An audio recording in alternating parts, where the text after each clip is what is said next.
In this movie, in Justice League, because there's no time restraint on the film, it does give us an opportunity to really see everyone fulfill their arc within the context of the movie. The emotional journey is there. It's been really fun to put the original Steppenwolf back in the movie. You know, he's quite a realized character. You know, he has struggles, he has history. We understand his relationship to Darkseid and Desaad, and you get it, why he's doing what he's doing. He will see my worth. Welcome back to Azart with Nick, John, Kyle, and Chris. Today we're going to break down the 4-hour epic of Zack Snyder's Justice League. We're going to talk this about is not going to be 4 hours though. Not ours. No, it's going to be 6 because we're going into. No, I'm just kidding. It's not going to be 6 hours. But we're going to break down the differences between Joss Whedon cuts and Snyder's cuts, the added scenes with the characters, the more time we get.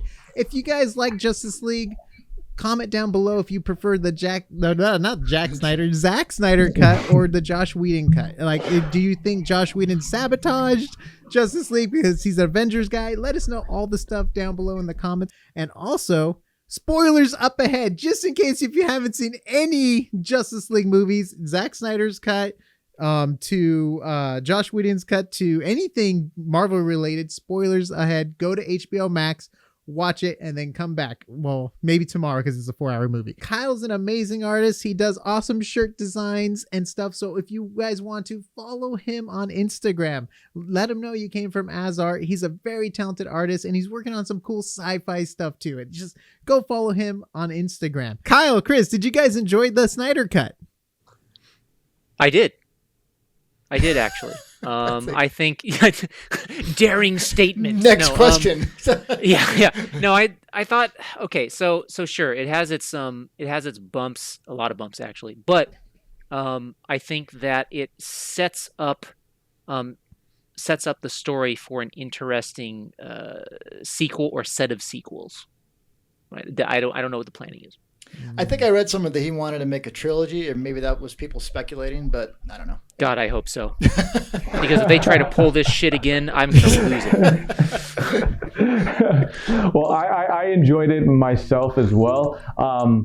And at first I didn't realize how much I enjoyed it, but the fact that the 4 hours went so quickly for me proves that in some way or shape or form that I did enjoy myself, or else I would have been like, how much longer? What's the time? I didn't check my phone during that time. I didn't do whatever. And even my critiques were actually pretty entertaining. Like the things that the things that I was like, oh, why do they do that? Oh, I don't believe they should do that. Even that kept me somewhat entertained. So, yeah. And so let me ask both of you guys, do you tend to lean towards longer movies? Do you guys like regular length movies? Because Nick and I were talking about, I like long movies, so it didn't feel that long to me, but you're saying it didn't feel long to you either. I'm curious if you already like long movies to begin with. Or... No, I don't. I think I have a very limited capacity to watch stuff, so you typically lose me pretty quickly. Cool, so that says a lot about it then. Nice. I think it's a mixed bag, right? I usually tend towards more formal format, like an hour, 30 minutes to 2 hours, right? Mm-hmm. But I mean, it's like back in the old days, like if you're sitting around a fire and the old man is telling a story and it's a good story, you're going to stay for the end, right? Mm-hmm. To like listen to how it concludes, no matter how long it is. Yeah. And then, you know what, one thing I did like about it is they did give us chapter stops. I don't know if that was in his original vision, or he, obviously when he started this, he didn't know that people are going to be watching it at home, when he was originally starting the film. So, but I those chapter stops were great for me when I took a break at least once, I think. So it worked out well for that too. Quick recommendation to people, perhaps instead of watching the film all the way through, treat it like a series. So once you reach the end of a part, stop, wait a day or a week, depending on how long, right? And then resume. Definitely don't watch this if you're going to take 5 weeks. Definitely don't. Kyle, people are not trained that way. People are trained with Netflix where they drop the whole series at once and they binge watch it the whole night through. That's true. But it is nice that you can split. I mean, some people definitely really like episodic things. All right, I'm going to tomorrow night I'm going to do another one tomorrow, or at least you see those credits and you know this is a stop point if you want it. So I did like the chapter marks for that. But anyway, But that's like giving yourself a cliffhanger. Who likes that? Nobody is at the end of the episode, and if you leave on a cliffhanger.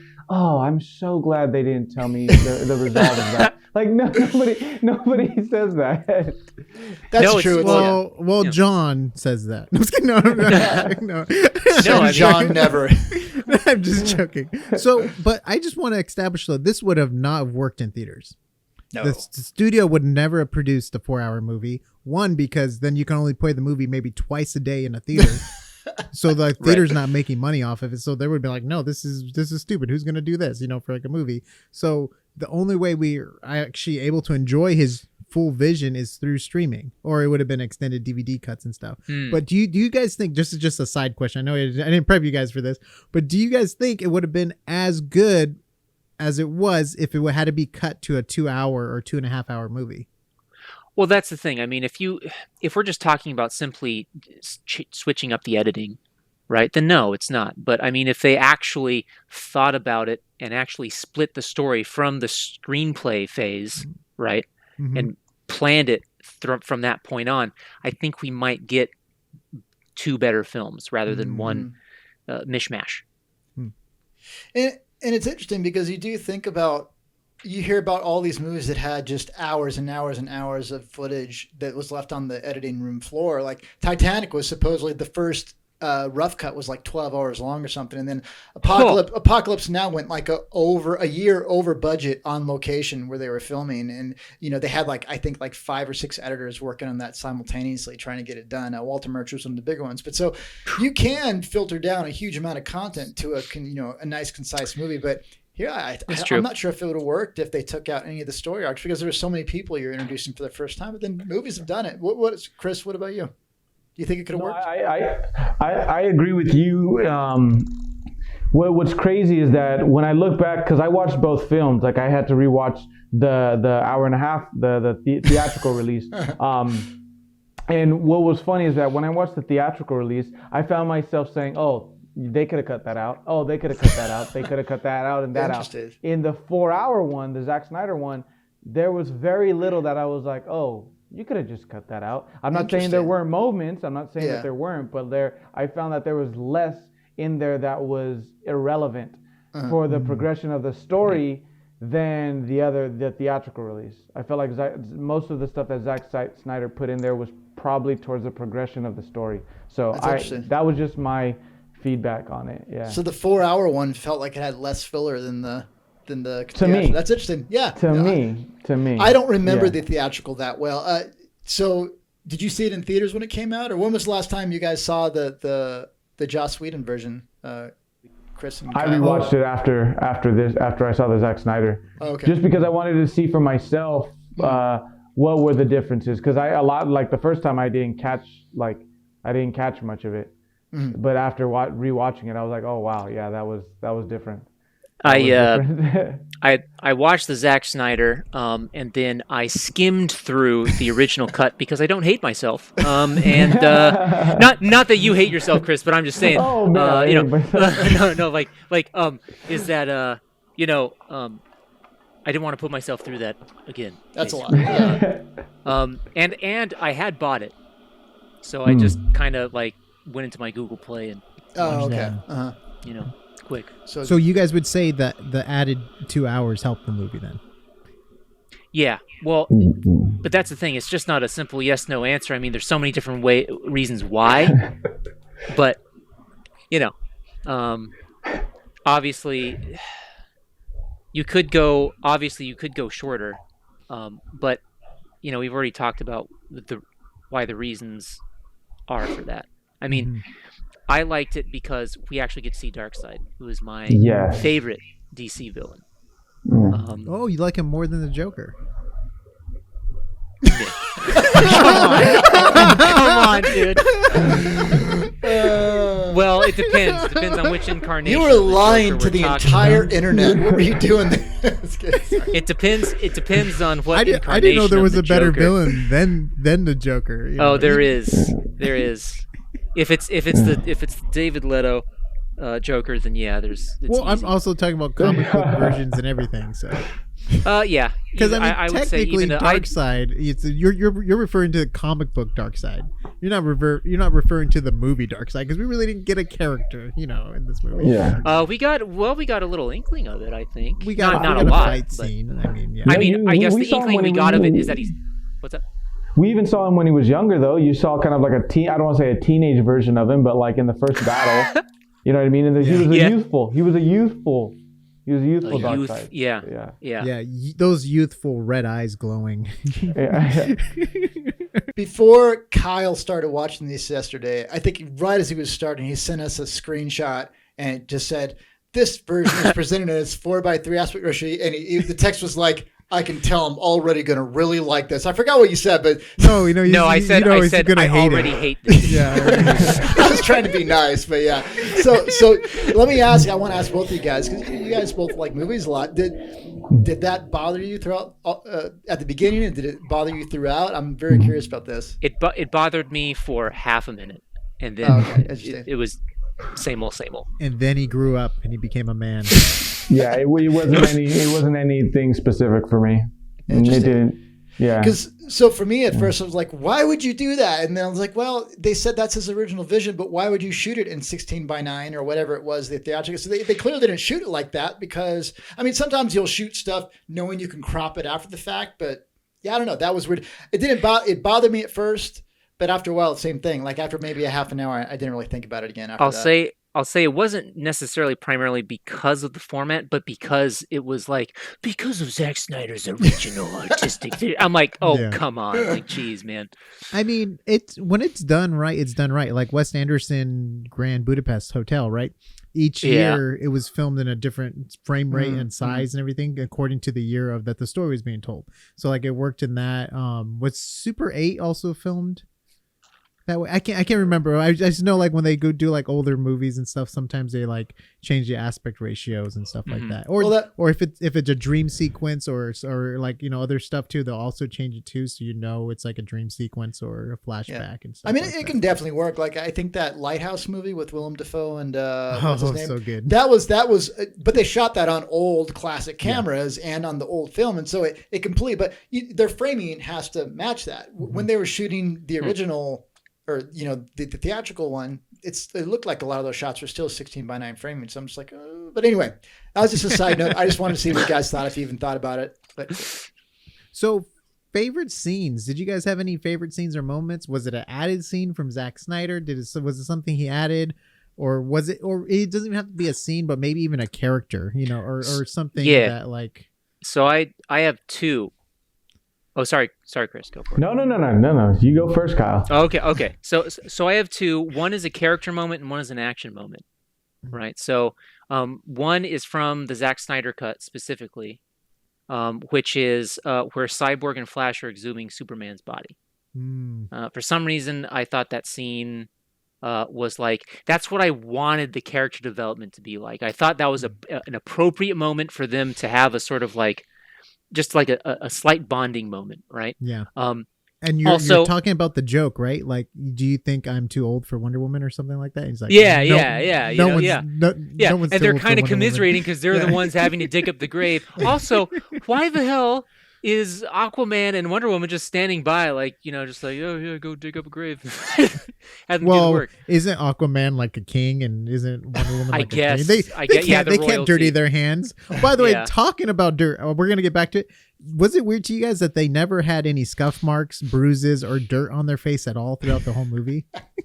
Yeah, it that was got weird. Nick and I. I didn't notice that until you brought that up, Nick. But then afterwards, The I was wear and like, tear. wow, that is totally true. And Yeah. that, like, I cannot unsee that. I cannot like unhear what you told me. So now it's like, I don't think I could ever rewatch the movie now. It just ruined it for me.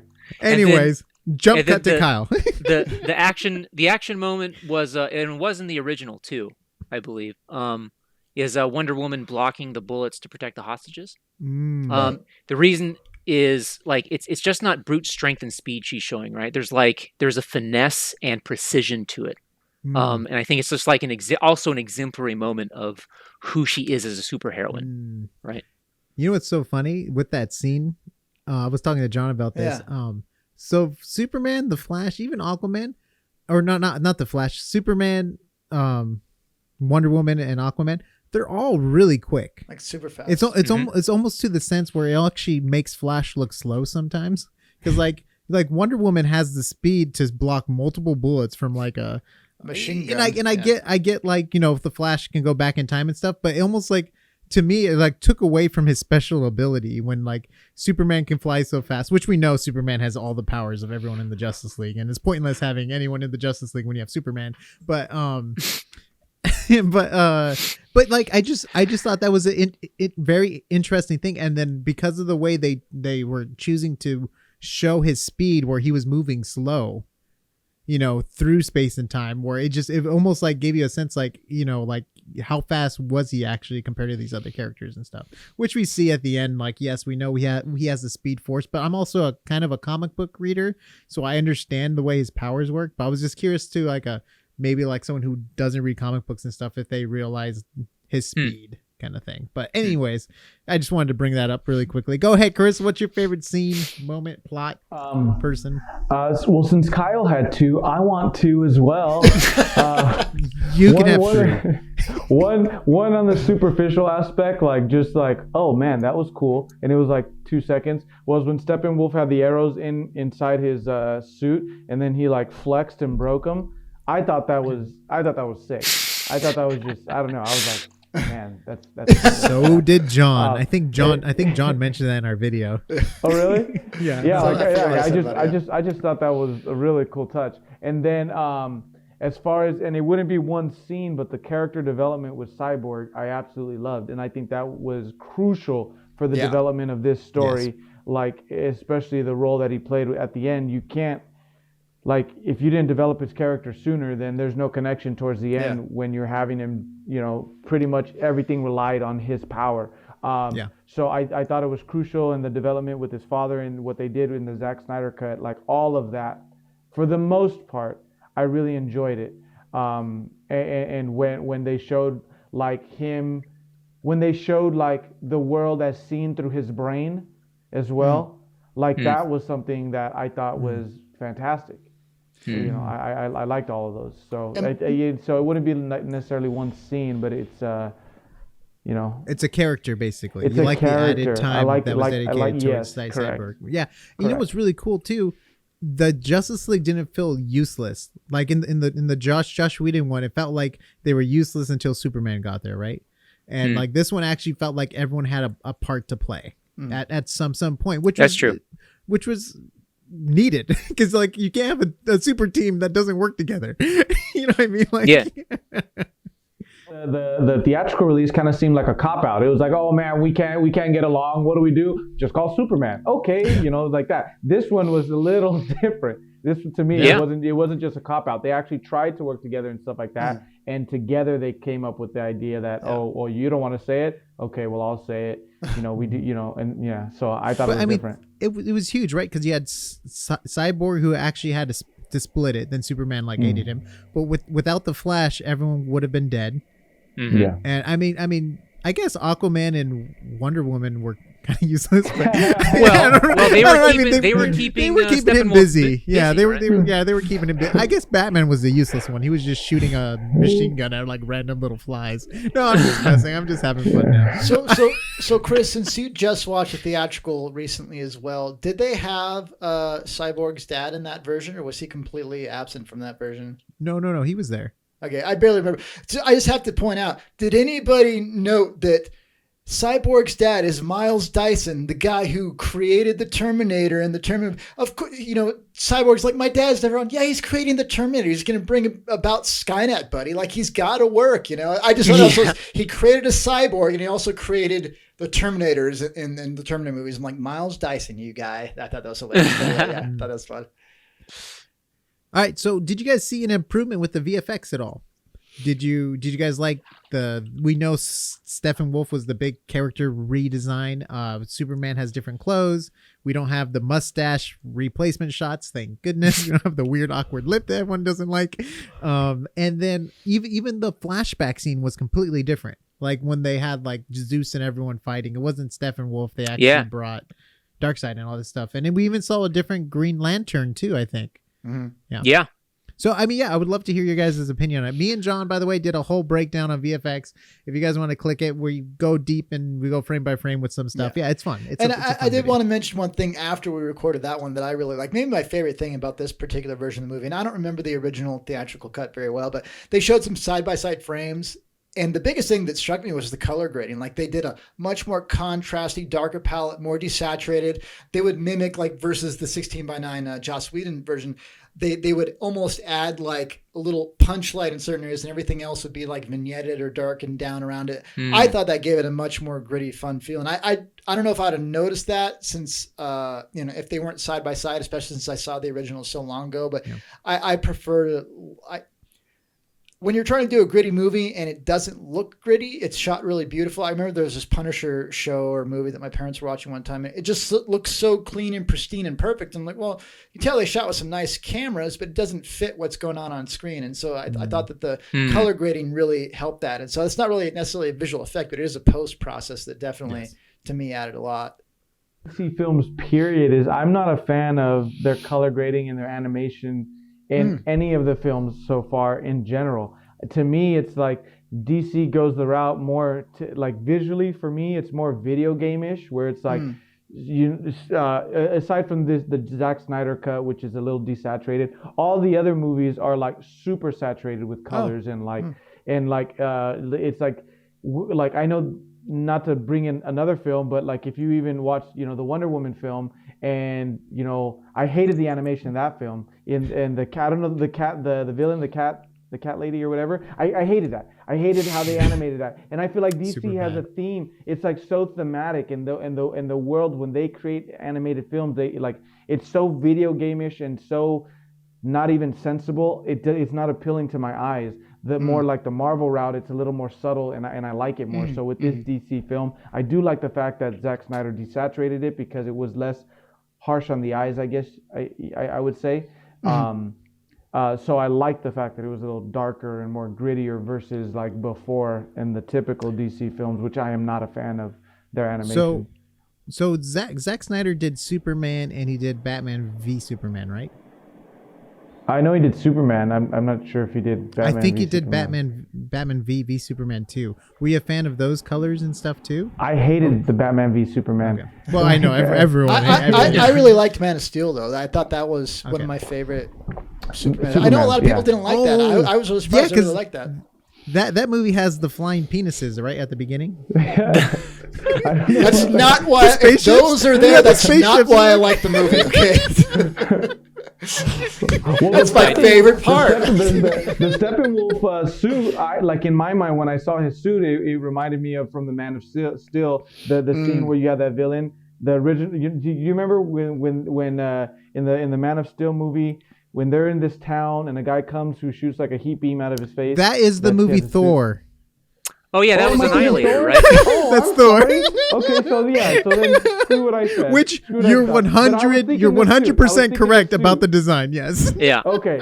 Yeah, I thought the design was too. I was like, oh, Steppenwolf. That's 100% correct with the design, and he did have a very Transformer kind of feel to him about him, right? We'll give you the if you guys haven't seen the movie, the interview. Same, but different. Same. Yeah. You got it, but you didn't. Same, but different. All right, Kyle.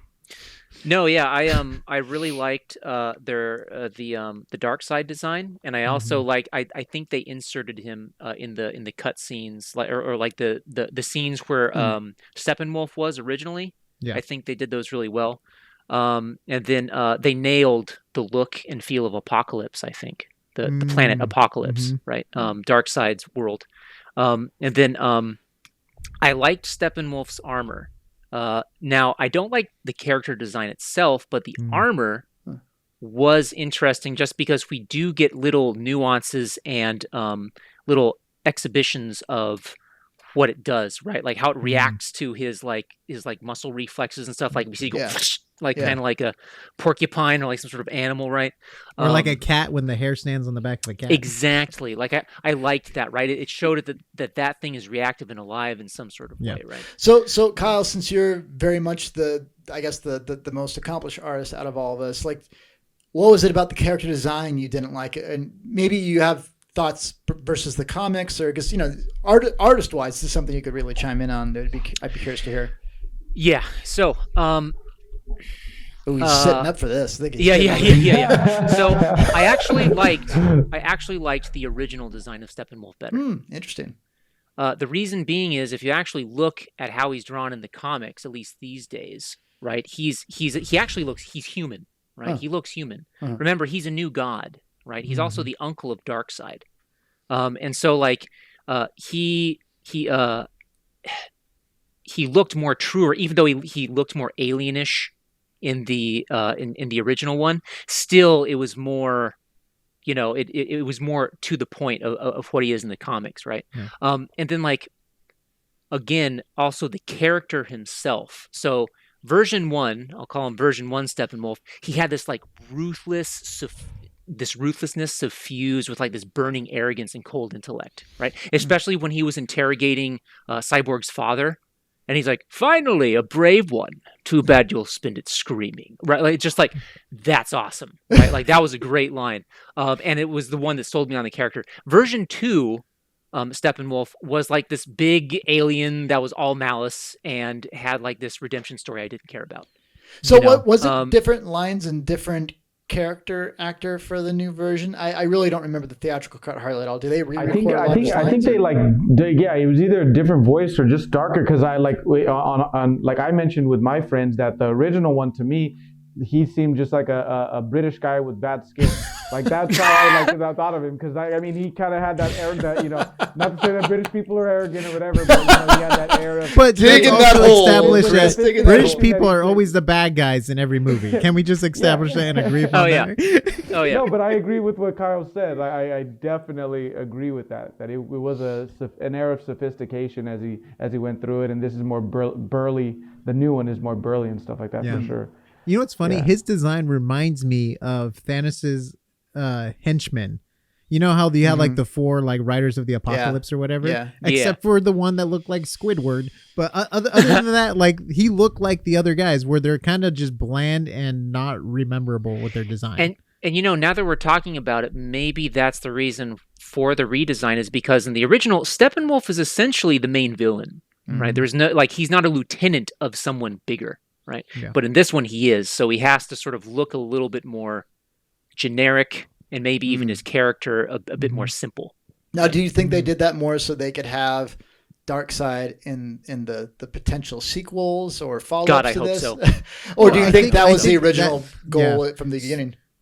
So I think Zack Snyder, when he first pitched the idea, he pitched like a 3-movie arc. And he actually brought some comic book artists in to actually do like the main storyboard, like for like a plot idea kind of thing. And he like, I think in the second one, he was going to do like the in Justice League, like the League of Doom kind of thing, where you're going to have like, different characters and they fight or whatever. Then the last one was going to be a time jump 5 years, which would be after Lois Lane died and Superman goes on the road kind of thing, and then it would be a long time jump. Like that was his like original overarching plan, and then obviously things didn't go that way. But now, because of what this movie, happened with that? the internet might want it to go that way. So,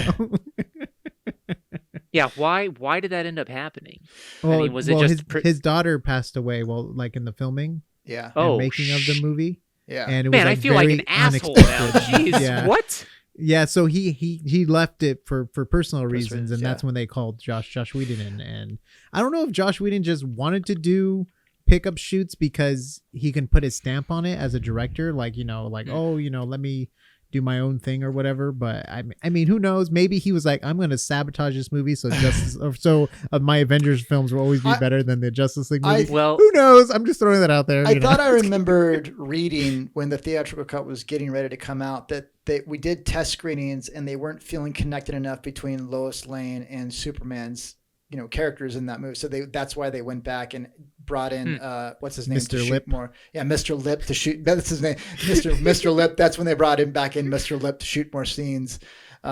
Supposedly, that's what I think I remember reading. Yeah, and you know what's funny? The scenes that were there were perfectly fine. I don't know if they were reshot for the Zack Snyder cut. I don't know, because like he did reshoot stuff because I don't think he finished like with the movie completely. But then again, like after seeing the reviews from the Josh Whedon one, he probably had time to be like, ooh, no, maybe that was a bad idea. Let me go in and fix out, look at the eraser out, and maybe that's when he realized, oh, we need more Flash time, we need more Cyborg time. Oh, give me an extra 2 hours, or who knows? I don't know what really went on behind the scenes and stuff, but I'm happy we were able to see his vision. Yeah, I mean, I really wouldn't think he would have introduced those characters. He wouldn't have given them the appropriate screen time. So I assume that though, Cyborg and Flash were meant to have more time, but I don't know if he ever thought in his mind that it was going to be a 4-hour movie, in which case it's actually lucky for him that he did end up getting 4 hours to work with, because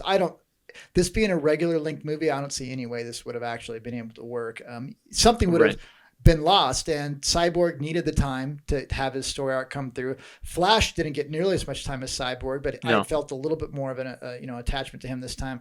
Like Chris was saying, I didn't feel like any of the 4 hours was really filler, like never really, except for the singing in the Aquaman thing where they're doing their like that started about like, please don't let this be 4 hours of this, like and the 20-minute slow motion opening, I'm like, oh no. All right, so do you guys want to talk about the end credit scene, the 5-year time jump at all? I do. Is this like the dream sequence that Batman had? Yes. Yeah. All right, guys. So let's talk about the time jump, the dream sequence that Ben Affleck had after eating a burrito or something. I don't know where this dream sequence came from. I don't know if Martian Manhunter went inside his brain before going in there. Who knows what's going on? But do you guys have anything you want to say? Did you like the new Joker or the Joker that he presented, or go on? Yeah, I'm gonna stop. Yeah, so the dream sequence, I hope it is a hint of what they're planning for the next movie. Because I want to see how they do that, because it looks like, if you ask me, they're tying in 2 different storylines in the DC universe as one. Right, which is Final Crisis, which involves Darkseid, and Injustice, right, which is the multiverse, alternate timeline stuff going on. It'd be very interesting to see how they handle that. Now, did you read the comments for that, Kyle? I'm assuming it sounds like you did, or I have not read Final Crisis, but I have read Injustice. Okay. I only asked that because I had read or a podcast I was listening to. This guy was like, I totally don't want this Injustice thing. I'm like, oh, interesting. He totally didn't like that, but it seems like it's kind of split if people like it or not. But continue. Sorry. Yeah. And then, okay. I'm sorry, Jared Leto, but I still don't like you as the Joker. All right. I just don't. So, okay. The thing that made me almost laugh out loud was the point where his hand's shaking when Batman threatens him. Like, I'm like, I get it. He's acting right now. Like, like it was so bad. I hated it. I hated his laugh. Like it like there's a difference between like sincere menacing and then like something that's put on. Like, so in the actor's realm, like they always said, like, when you're trying to act scary, you're not scary. Those who are scary are the ones that like they like with the subtlest word, it strikes fear into your heart. Like my like in my life, my it was so funny in my family. We used to say, my grandma before she passed, that she was so terrifying because when she really got angry, her voice, she didn't raise her voice, she lowered her voice. Oh. And it was like, and that's when you knew that like it was serious. So it wasn't put on. And like with a lot of villains that I really love, they're not putting anything on because you can tell all of it is in here and like it's truthful. With Jared Leto, I feel like everything's put on. The laugh is put on. The threats are put on. It's like what you said, Kyle. It's acting. It's like, that was like, no. I was like, no, it's like, remember, the Joker cackles maniacally. He does not giggle, which is essentially what Jared Leto was doing, right? Like, that's the character of the Joker, right? But yeah. I don't know how I feel about it because like I got kind of lost. Like there was a huge disconnect as soon as the Jared Leto thing. They just I was kind of get lost in there. So I kind of had to go and watch other people's breakdown of it for it to make more sense to me because it was losing me. But I do love Slade Wilson. I don't kind of know how he, I love him as a character, period. So having him on the same side with Batman, I don't know I really don't know how I feel about it, to be honest. I guess I would be indifferent, to that. Yeah. To me, it felt a lot like Batman v Superman when they put in the found security footage of Cyborg, Flash, and it's like, here's our trailer with inside our movie that's we're trying to pass. I was like, you're right. It really felt disconnected to me. And, they passed it off at the end. It's like, oh, it's a dream you was having. At the same time, I was like, boy, that felt like a really long sidetrack on stuff. But yeah, anyway, you were going to say something next. Well, I have a question for Kyle. It's a comic book question. So Injustice, that's when Superman, Batman, and Wonder Woman die, right? And then another Batman, Superman come from an alternate universe? Yep. Okay. Yeah, okay, got it. Perfect. I just want to make sure I remembered what it was. Spoilers. Wait. Let me ask about this. So I kind of don't like it, and it's happening a lot now. All kinds of superhero movies and stuff like that are jumping into multiverse stuff. Like, I feel like that is like that bothers me. That's a comic book thing, though. Like, every comic book has a multiverse because that's the way they reset their world. I know, but it's over. kind of a cheap storytelling technique. It's like, I don't know. I guess if I was a filmmaker, I'd feel different because like now I get to have my own take on this because, I'm not locked in, but at the same time, it's like, all right, well, nothing has this kind of weight to it anymore because you can just bippity boppity boop. Here we go. A new thing. I was like, So that's how I feel about time travel. That's why I hate it anytime time travel is added to any film whatsoever. I've had this conversation with Nick plenty of times. I hate it. I don't think anybody should be allowed to talk time travel. Unless it's Futurama, because he goes back to cook up with his grandma. But okay, go ahead, Kyle. And no, I just so maybe this might paint a different picture of it, but I always think about it in terms of just creative output of the comic book artists in general. Think about it. Since the Silver Age of comics, pretty much, up until today, you've been putting out an issue back in the Golden Age and Silver Age, it's like, every week? Give me a quick for serialized thing. Stuff. What's the Silver Age? Sorry. Is that like a certain... No, this is just periods in comic history, okay. right? Okay, Yeah. It's just certain decades. Okay. And then, later on, once one new story per month per character, right? Oh. That's an amazing amount of content for a character to live a life through, right? And I just think like after a while, these stories are going to get repetitive. Yeah, right. No, it's true. So what do you need to do? You need to add in new elements that make it interesting and like alive again, right? Yeah. And that's where we kind of come into this multiverse that, yes, I understand it is a trope. We also get time travel. That's also very tropey, but it's something new and makes things a bit more complicated. Is it a cop out sometimes? Sure, for sure. But I think about like we have so many great Batman stories because of that. Because like if it was just the same Batman, we wouldn't have had like the Killing Joke. We wouldn't have had the Halloween Killer or what, like there's so many great Batman comic book storylines, like the Red Hood, there's just, I'm not even going to spoil all these, but there's like so many good Batman storylines out there. And that's just only one character. Then if you talk about the Green Lanterns, like they have a whole universe and galaxy with different rings and colors. And if you go to Marvel, we got Miles Morales because of the whole Spider-Verse. I mean, we get like amazing Peter Parker stories. We get, Gwen Stacy dying in one. We don't have it dying in another. So it's like you get to explore alternate universes, which is amazing for any creator, right? Like, well, what if this happened? Or what if Doc Ock was good? Or what if this? Or, Or what if Superman did die? Who would save the planet when they did get invaded? And, it's like, and I feel like it's just a creative space for writers. Maybe the fault lies in that they try to sync all those disparate story arcs and like timelines together, right? Maybe that's the thing. It's like, how about they just stand alone, right? Maybe we understand their different but interpretations, right? They make the money when they come together. That's true. I mean, I loved Into the Spider-Verse. I think everybody did. It was a completely different take on things. But now, supposedly in the next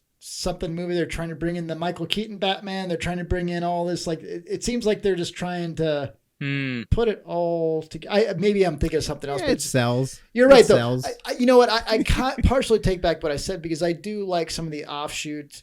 I don't like it when Disney just says, this is our canon Star Wars line. Everything else, books and everything else doesn't even count. But it's like, okay, like you said, that maybe they don't have to tie them all together. Maybe it can just be its own separate thing. Mm-hmm. I think I think you maybe got what maybe annoys me on that too. But yeah, it seems like you're just seeing it more and more now, and it's starting to get a little bit overused, I guess, is maybe my thing too. And then what's great is like, I think the DC 52, like it didn't do well at all. So they're like, restart the universe again, have something happen, quick. DC 52. So like every time they come back, they have to like rename it as like a different universe that you're watching, or because it's like alternate. Like I think I think 52 stands for Planet 52 or like 52 or whatever. Like it stands, it's something like that. And Marvel does the same thing. And what's funny, I was talking to Kyle about this. So one of Marvel's comic book writers / artists, and he went to DC or vice versa, was Jack Kirby, and he was really into space stuff. So go ahead, Kyle. You're the expert. Yeah. Oh, yeah. Okay. So Jack Kirby, and just to expand on Nick's thing, he started at Marvel, worked at DC, then went back to Marvel again. So Jack Kirby is, of course, one of my favorite historical comic book artists because he was into the cosmic grand opera of it all, right? And he was the one that created Darkseid, right, when he was at DC, and also the expanded universe of what's called the New Gods, right, which is where Darkseid is from, right? And you get this whole pantheon of new gods that are instantiating themselves in the world, and they're supplanting the old gods, right? So he has this sweeping take of just like existence, cosmic forces, and what that means for like humanity and stuff like that. And we kind of get to see it a little bit in this movie of the Snyder Cut, right? Because technically Darkseid and Steppenwolf are the new gods. And that's why the old gods were fighting them, right? That's one of the reasons, right? Is they're trying to supplant those guys. They're trying to supplant their power with something new, right? So that's actually a really cool aspect that I'm glad that they're pursuing.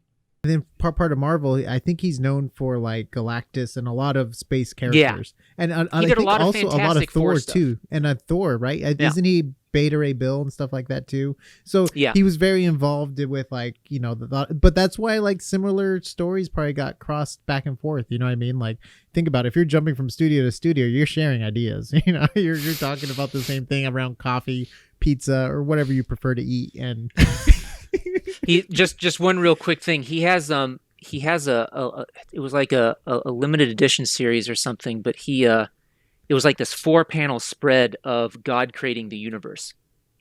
He was also very deeply religious, and it's flippin' sick. Like the art is great. Like it's crazy. But yeah. I was just curious, did you get specifically Chris, because he just watched it. Well, Kyle, you said you were skimming as well. Did you guys notice the difference in the music or things like that, or? So I didn't notice the difference, but there is something that jumped out at me. I don't like that they, the individual hero music themes, they didn't mingle well with the movie's overall score, right? Like especially Wonder Woman's theme, right? Like when the wailing women start up, I'm like, oh god, not again. Like it just kind of takes me out of this moment, right? So I don't think they did the wailing women. I just oh yeah. But I'm sure it has a proper name in music, but the wailing women. I think that should be the expert. Kyle says that is. I cannot explain I think that is the that. correct term. Yeah, I didn't honestly. It's not something that caught my attention. Cool. I feel like I was negligent on that fact now. Now I need to watch it again. Because at first I was like, did they really? Like Kyle said, I'm not going to put myself through that. Well, the first time I was like, was that really necessary? But then again, the edits changed so much that they would have had to rescore that anyway. So you might as well get the person you really wanted. It's not like you just do some minor touch-ups. Edits are changing enough to where even the sections that were scored are going to have to completely be rescored. Yeah. So, yeah. Cool. So, would you guys want to see more Zack Snyder stuff? We know Kyle does. He's like foaming at the mouth for this stuff. And would you like to? And even if then by the time we get the next movie, hopefully we're back, into cinemas as well. do you think we could potentially get another 4-hour thing like this, or do you think this is a one-time thing? Nah. Because that's something as well. I'm curious to hear what people think. The only circumstance where I can think this would work in theaters, if you did it like the old, I can't remember how long those movies are, but like the Charlton Heston 10 Commandments and Ben-Hur, where you had it set intermission halfway through, and they gave you like 20, 30 minutes to go get food and use the restroom. But then I don't know how you'd manage going back to your seats. But that's the only circumstance where I can think of 4-hour movie. There's just not enough theaters for them to make money off of it. Yeah, though. that's true. I think that's the issue, right? Money's always the issue. You'd almost have to charge more to see that movie to make up the And at that point, who's going to want to pay double the price for a movie? You know, when the value of a movie is already like a certain price in like a ticket. But like unless I remember unless they find out that the streaming services are actually paying more because you're eliminating the middleman. You're eliminating. You know what I mean? It's just direct. So if they're making the same amount, releasing it on HBO versus like having to give it to theaters and stuff, then why not? Why not do another one? I mean, I think that's why Disney Plus has totally moved their funds, or Disney has moved their funds to Disney Plus at this point, because I think they see the value in that. So I don't think the Flash and Cyborg got enough screen time, and that's the thing. I understand it's already even in the extended edition. Yeah.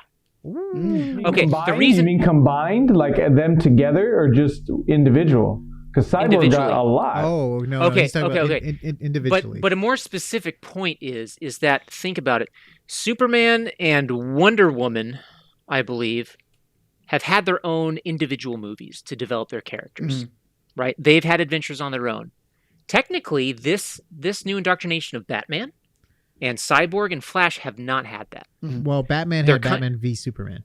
No, but that's the thing. He had to share it with Superman. He didn't have something that's on his own, right? It's always been with Superman, right? Okay. So what would be great is if they had their individual stories that had their own like development and stuff. And we don't get that. We just get them for the Justice League. And I think that's kind of why we felt like I felt at least that I wanted more. Like I was like, they're not there yet. And I have two questions. Is it okay if I go, Nick? Yeah, I was just going to ask him if you like Guardians of the Galaxy. Yeah. Because like that, everyone was introduced in one movie and their characters developed and everything worked out fine. Right. And that's without any backstory. And it's a team up team. And I think though, that's also a symptom of it starting out that way in the sense that like, okay, I get it now. It was planned to, because as you said, this movie, the Snyder Cut, has been plagued with stuff that's sort of affected the planning. So what about you, Chris? Any thoughts?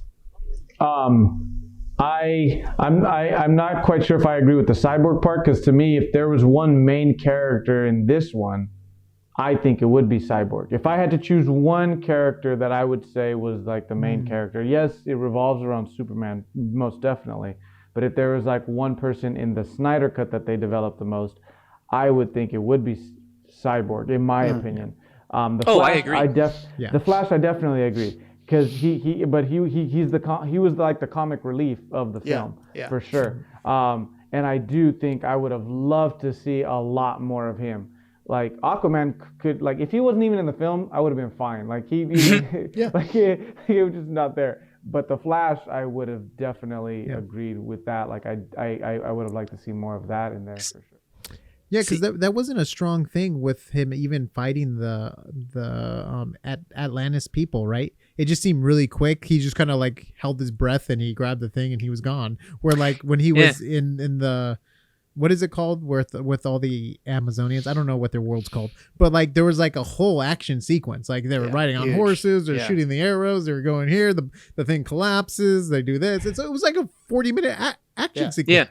I felt like it went on forever. Yeah, he only had a few scenes. He talked to the Green Goblin for a little bit. Exactly. Peter! He's like calling him Peter Parker. Yeah, Atlantis is oddly depopulated. Not really a lot of people. Yeah, and they actually kept the whole bubble effect. So he kept the bubble effect, but it's funny because in the Aquaman movies, they're just like talking underwater. They're like, "Hey, what's up, dude? Up there? How you doing?" There's no bubble effect. So it's like, whoa. You would just think maybe he would change it, but maybe that was his vision all along, originally. like to use real physics kind of thing or whatever. So those are the two questions that kind of are coming off of this. One is, do you think it would have been a kind of piggybacking off of Kyle's one? Do you think it would have been better if you would have had individual movies kind of like Marvel leading up to the Avengers film, so you already have all your characters established, so you care about them all going in? Or do you think it works better that you present them all in this movie, like specifically Cyborg and Flash, who haven't had their own standalone movies, Batman as well, and then has that interested you enough to where you want to have those standalone movies now? Because that's a very different approach from Marvel, and obviously it worked out great for Marvel, but I'm curious to see if you guys thought that, because I think Cyborg was done a good service this time around. I didn't care about his character one bit during the theatrical one. This time it's like, oh, cool, I got his dad's story, his own personal conflict. Whether he's like my favorite character that I want to see another movie on or not, like, I don't know. And then Flash, I still don't know if I've got enough about him to where I'm super interested in his own movie. So I was curious to see what you guys thought about that. Yeah. So, again, I did like the character development that we did got, especially with Cyborg and his powers and stuff, and his relationship with his father and mother. But what I'm stressing is that it's still not enough. I want more, right? Like when he was like the ultimate supervillain. I want more. When his dad was showing like on that tape recorder and like going over his powers, I'm like, this is insane. This like Cyborg is actually like OP, like holy crap, that's crazy. And just like what he did for that woman, like I was like, whoa, like that's nuts. And like it'd be great to see him in his own film, using these powers by himself and his own resources. Yeah. Same thing with Flash, right? Especially since he is like Chris said, the comic relief, right?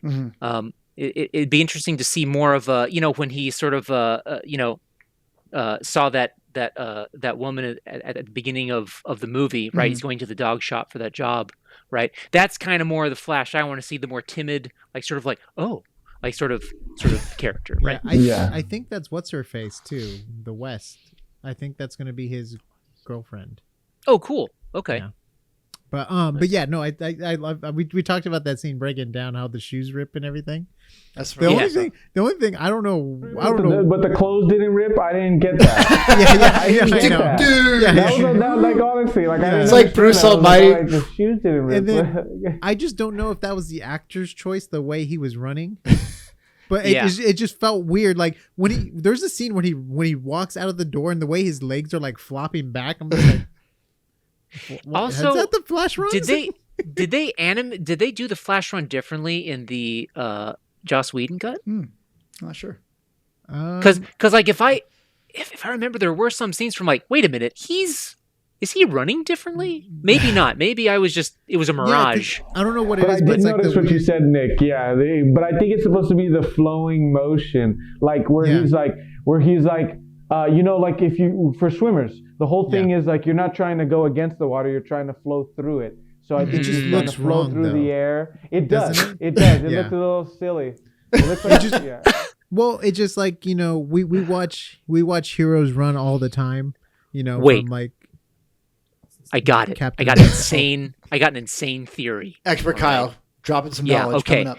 So it actually happens that the Flash is running so fast that the camera's frame rate is only picking up certain frames of his run, right? So it looks like he's moving kind of like a wheel moving really fast, right? It kind of looks like it's going moving real slow, and that's what's going with Flash. That's what I think. then you would think there'd be more motion blur. Anyways. No, I'm just joking. I mean, I thought it was really cool. I really loved the visual effects of Superman being blown up and then being put back That was together. really cool. That was really With really like, when he goes and he pushes. I mean, it got me excited for the Flashpoint movie. If they Yes. ever gonna do a Flashpoint movie or anything with time travel with the Flash, going back in time. Spoilers, he goes back in time. He tries to. No, I'm not even going to spoil it. It's such a good story. Go get the comic book or watch the DC animated movie on HBO Max. There's a lot of DC animated movies from a lot of the comic books we actually talked about, from like the Killing Joke and stuff. It's already been animated. Go check it out. They're fantastic. They're great little animated movies. So- by the way, I think the DC animated movies and stories are better than their live action ones. I Interesting. don't know if you guys have watched them, but the stories are so I- good. I think we've talked about that before, like off the air, right? Is that like Marvel, their animation is not that good, but their Not movies at are all. DC Yes. is flipped, right? Yeah. It's like their The animation's animations are really fantastic. good. Because they really stick to the comic book. Yeah, They're fantastic. they got some true believers there. That's Yeah. for sure. Who's So- ever on their department? So, Chris, when I was asking my questions about if they needed to have the individual movies first, or if you were interested in seeing those characters and movies after this, you're kind of, I can't remember if you were nodding yes or no, but what were your thoughts on that? For mine, it would be hard because I'm not quite. I haven't been impressed by DC's individual movies yet to be interested in them doing it first. Like so, if Christopher Right Nolan decided to do another Batman or whatever, I would love to watch that. Okay, then he handles the Batman part, and the Man of Steel one would have been fine for that role. The Aquaman movie, I wasn't a huge fan of. The Wonder Woman movie, I wasn't a huge fan of. So it's like. So, for me, it was like those weren't strong enough to, if you were to put them all together, I would be like, oh, that makes sense. It's conforming. So, I don't think that they've done a good enough job with the individual films to do it that way. Yeah. You have a great point. You have a great point there. You mentioned Christopher Nolan. So originally, Christopher Nolan mapped out the Justice League story arc. Really? And Batman my v God. Superman, because he didn't want any part of it, but he's like, you know what? Here, he like wrote out this amazing story and he handed it to Zack Snyder, and people thought maybe that's why Batman v Superman was so crumbled, because he was trying to mix his own ideas with Christopher Nolan's to try to come up with something. But because like he was like a producer on it, like he's like, oh, I'll be a producer, but like think about it though, when you have two great creative forces trying to combine it. I mean, we kind of see it with Whedon and Snyder, right? Like the whole different visions and stuff, but like that could have been a part of maybe why Batman v Superman was so bad, and because he was able to go back and maybe touch up Justice League, we got his story kind of thing. So, And let's not beat around the bush. Christopher Nolan comes up with some funky ideas. Unless you're the filmmaker and the writer, it might be hard to figure out how you're going to pull that off. Yeah. yeah. It's true. Maybe it's all a dream sequence the whole time. Maybe that was Batman waking up like, then like Martian Manhunter's like, spin this thing or whatever. What is it called from Inception, where he has him like spin Oh, that's the another thing Totem. for me with the Martian Manhunter, because you were asking like just opinions.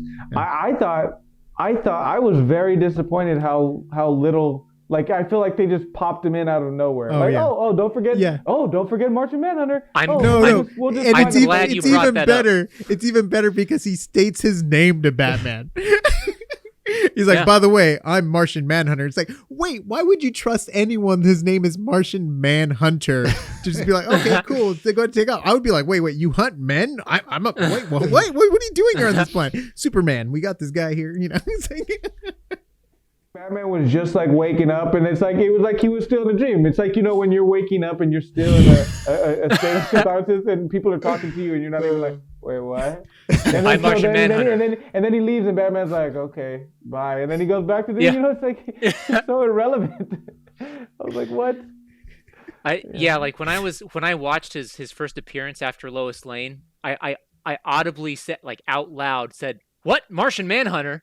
And then I was like, "Oh, sweet, Martian Manhunter. He's a part of the Justice League, right?" And then when he visited, Batman, I was like, I don't like his design. I think they could have done a lot better. yeah, but then again, it's like looks Thanos weird. at the end of Avengers, though, right? Maybe It was just something to kind of have the character there, but they'll probably update Okay. it and do like, because Thanos God, looked I hope so. ugly at the end of Avengers. He was like that. Remember, he had like really extended jaw, really bright Yeah. purple. It was like, well, like yeah, we get Thanos is purple and he has a big jaw. Like, we kind of got like the basic things. And when Martian Manhunter, he's green with red eyes. Like, you know what I mean? And I feel like red eyes never come off good on camera.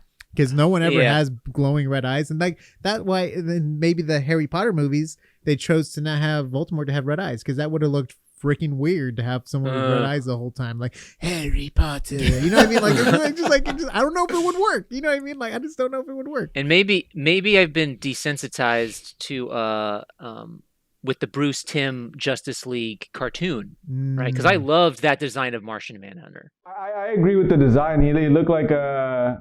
I mean, how do I say this in a nicer way? No, he looked like lizard skin that was veiny.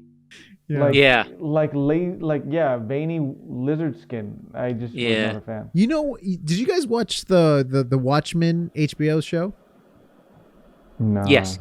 Oh, it would have been cool maybe if they went like Dr. Manhattan kind of with Martian Manhunter, where it's almost like, you know, like, because like he had blue skin, right? And it was like, it looked like it was like real skin, where this one felt so CG and fake. Maybe if they kind of just did that with like the glowing eyes and stuff, maybe that would have been portrayed better.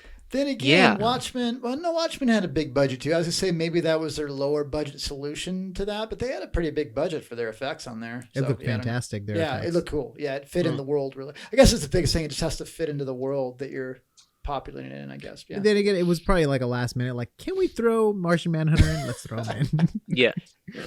Do we have a model lying around anywhere? Yeah. Well, we have this version from the game. Bring it out. PS1, sure. That'd be, oh man. 5 polygons. Woo-woo. His mouth is just Martian Manhunter. Oh, it would have been better if it was like a image, just like the old Zelda game. Just like an image, just the animated texture. Yeah, just South Park. Hey, you guys, I'm Martian Manhunter. Mom, cheesy poops. Anyway, yeah, and that's our segue.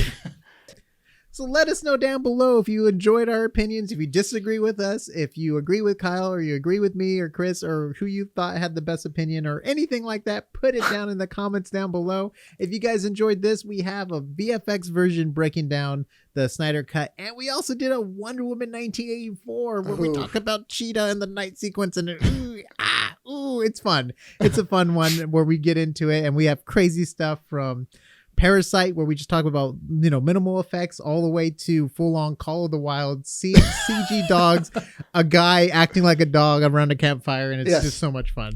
I just want to let you know, Chris has an awesome channel that he's on with friends. It's very casual. I'm going to let Chris explain it for a second, but you got to go subscribe. It's an awesome channel. Cool. So the channel's called Public Diversion. I could best describe it as just kind of like bro time talk. So we talk about sports, we talk about, you know, the latest movie releases and TV shows.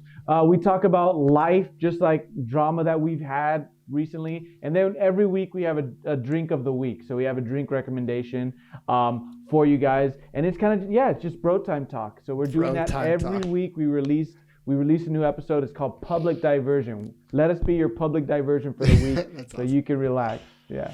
And expert Kyle is the expert artist of all things. That's just one of the things he's an expert of. You can catch me on Instagram or ArtStation by the username Pecos. That's with a 0 instead of an O in the name.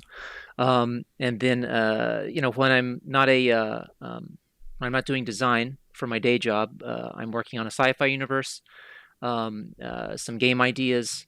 And just general all-around doodling projects in my spare time. Doodling projects. Yeah, if you guys. And of course doing the art for AsArt channel. So check it out. And if you haven't checked out AsArt.space, we just got Kyle's cool artwork of Nick, Chris, me, and Kyle, and we also have Taylor, all just looking epically cartoony. So awesome stuff. So check it out if you haven't already. All right, guys, thank you very much for watching. We'll see you on the next AsArt.